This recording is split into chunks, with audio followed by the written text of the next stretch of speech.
पहला जो था वो आपका आइडेंटिफाइंग, दूसरा मेजरिंग, तीसरा रिकॉर्डिंग, और चौथा जो होता है वो होता है क्लासीफाइंग।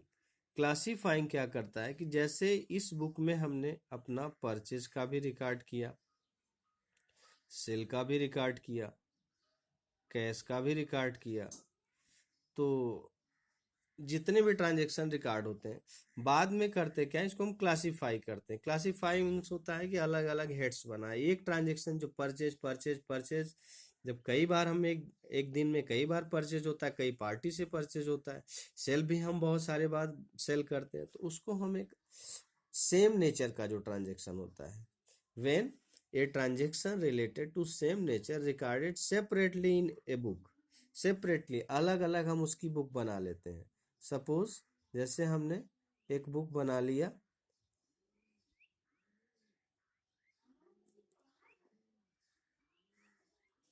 इसी तरह से हमने जब हम ज़्यादा से ज़्यादा सेल कर रहे हैं तो जब हम सेल की बुक बना लेते हैं या हम परचेज की बुक बना लेते हैं, इसमें हमने परचेज के बारे में लिख दिया, इसमें हमने सेल के बारे में लिख दिया, इसमें हमने कैश के बारे में लिख, तो सारे लेन देन जो सेम नेचर के होते हैं, ठीक, तो उसको जब हम अलग अलग बुक में रिकॉर्ड करते हैं तो वो हो जाता है क्लासीफाई करना। क्लासीफाई माने सेम नेचर का जो ट्रांजैक्शन है उसको हम अलग अलग बुक्स में रिकॉर्ड करें, अलग प्लेस पे एक जगह रिकॉर्ड करें। परचेज से रिलेटेड जितने भी ट्रांजैक्शन हम एक जगह, सेल से रिलेटेड जितने भी हैं एक जगह। तो जो ये बनता है ये कैसे रिकॉर्ड होता है, इसके क्या मेथड्स हैं, क्या प्रोसेस है, जर्नल में कैसे एंट्री की जाती है, ये हम नेक्स्ट चैप्टर में पढ़ेंगे। अभी सिर्फ हम स्टेप में इसकी मीनिंग को ही समझते हैं। तो परचेज के बाद जो सेल होता है, कैश होता है, तो सबको इंडिविजुअली हम अलग अलग हेड्स में उसको रिकॉर्ड करते हैं, क्लासीफाई कर लेते हैं। तो इसको जिस बुक में किया जाता है उसका नाम होता है लेजर। तो ये जो बुक में हम क्लासीफाई करते हैं अपने रिकॉर्ड को, इसको हम किस नाम से जानते हैं, लेजर। सो डियर स्टूडेंट्स, तो ये रहा आपका चौथा स्टेप। फिर चौथे स्टेप के बाद जो आता है वो है समराइजिंग। समराइजिंग ये बताता है कि जब लेजर हम बना लेते हैं उसके बाद तब समरी बनाते हैं। समरी ये बताता है कि हमारा टोटल कितना अमाउंट हुआ, टोटल। समरी एक शार्ट में हम, और उसको जैसे परचेज ही है तो हमने पूरे ईयर में कितना परचेज किया, या एक अकाउंटिंग पीरियड में पर्टिकुलर पीरियड में कितना परचेज हुआ, टोटल परचेज, तो वो हम टोटल परचेज इसमें लिख देते हैं। टोटल सेल लिखते हैं, टोटल कैश कितना आया वो लिखते हैं। तो सबकी समरी बनाई जाती है। तो इसमें आपको बता दें, इसमें 3 तरह का स्टेटमेंट आप पढ़ेंगे।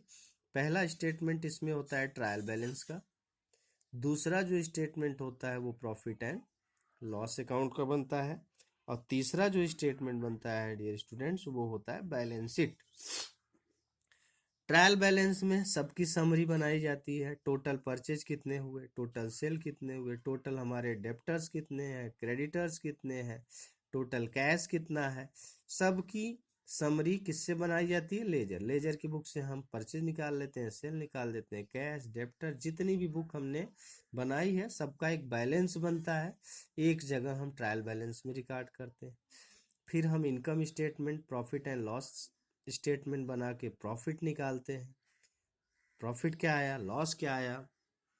फिर बैलेंस शीट में हम फाइनेंशियल पोजीशन को, हमारा कैपिटल कितना है, टोटल 1 ईयर के ट्रांजैक्शन में कैपिटल कितना इन्वेस्ट हुआ है, कितना हमारे पास लोन या लाइबिलिटी है, कितना एसेट्स है, ये सारी चीज़ें हम एक समरी के रूप में, समराइजिंग में, ट्रायल बैलेंस में, पीएल और बैलेंस शीट में दिखाते हैं। तो ये हमारा जो चौथा स्टेप होता है, ये एटलीस्ट इसमें हम सारी चीज़ों की समरी बनाते हैं, प्रॉफिट या लॉस ये सब बनाते हैं। फिर जो सबसे इम्पोर्टेंट काम, जहाँ से एक सीए का इम्पोर्टेंस ज़्यादा बढ़ जाता है, एनालाइसिंग और इंटरप्रेटिंग आता है।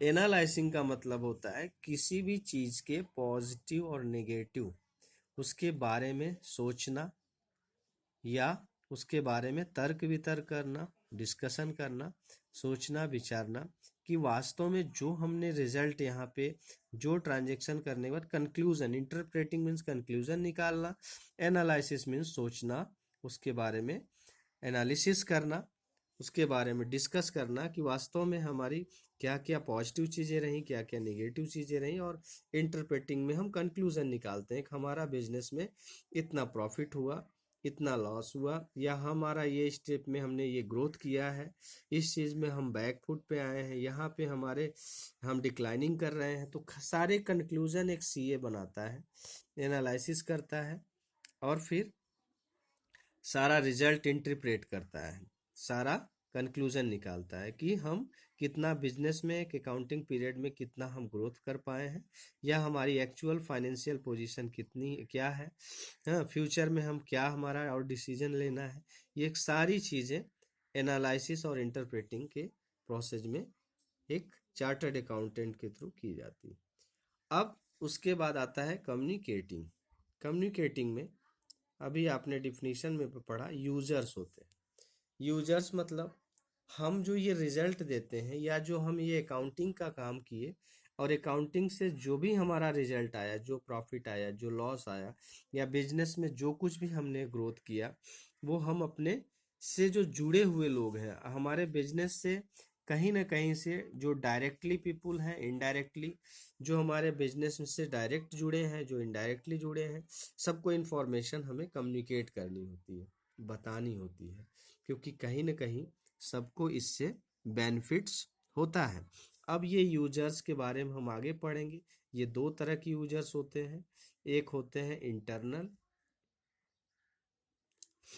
यूजर्स, और एक होते हैं एक्सटर्नल यूजर्स। इंटरनल यूजर्स जो डायरेक्ट होते हैं हमारे बिजनेस के मैनेजमेंट से जुड़े हुए ऑनर जो होते हैं। एक्सटर्नल जो आउटसाइडर होते हैं, गवर्नमेंट हो गई, अथॉरिटी हो गई, हमारे फाइनेंसर हो गए, इन्वेस्टर हो गए, ये सभी लोग हमारे चूंकि बिजनेस से जुड़े हुए लोग होते हैं, और इनको हमारे बिजनेस से इंफॉर्मेशन चाहिए रहती है। तो एक फर्म, एक कंपनी अपने बिजनेस से रिलेटेड सारी इंफॉर्मेशन इन्हें बताती है, क्योंकि बिजनेस से इनको भी फायदा होता है, फर्म को भी फायदा होता है, और इनको भी बेनिफिट्स होता है। तो ये सारी इंफॉर्मेशन जो एक बिजनेस से रिलेटेड है, वो कम्युनिकेशन या कम्युनिकेटिंग प्रोसेस में दी जाती है, और अकाउंटिंग के जरिए बताई जाती है कि फर्म की एक्चुअल पोजीशन क्या है, फर्म कितनी साउंडनेस है, फर्म से क्या क्या बेनिफिट्स फर्म आपको देगी, या फर्म से क्या, जैसे टैक्सेशन की प्रोसेस इसी से कंप्लीट की जाती है। तो ये सारी बातें, all about this information is given by the firm to its user. So students, हमने बताया कि एक अकाउंटिंग क्या है, एक सिस्टम है, एक लैंग्वेज है, एक प्रोसेस है, जो एक बिजनेस फर्म के बारे में हमें सारी इंफॉर्मेशन प्रोवाइड करता है। इसलिए एक बार फिर से डिफिनीशन पे हम आते हैं।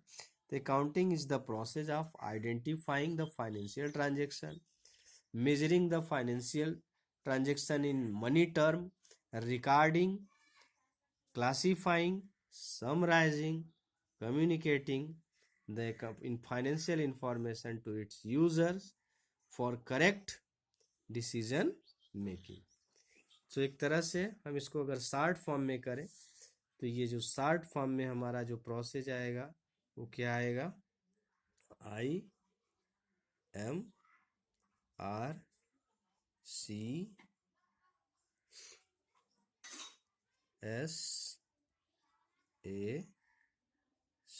यही प्रोसेस है, IMRCSAC।